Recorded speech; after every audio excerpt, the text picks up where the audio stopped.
Trending ngayon ang hiwalayang Andy at Pilmar at ayon sa social media nila sa Instagram ay tila nag-unfollow nga sila sa bawat isa.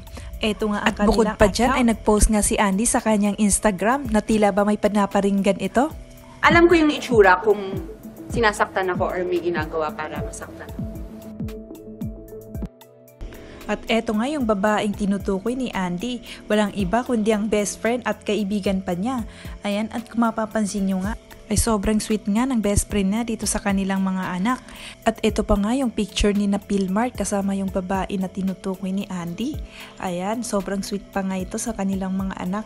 Yun pala ay may balak itong sirain ang buong pamilya ng Andy at ang Pilmar.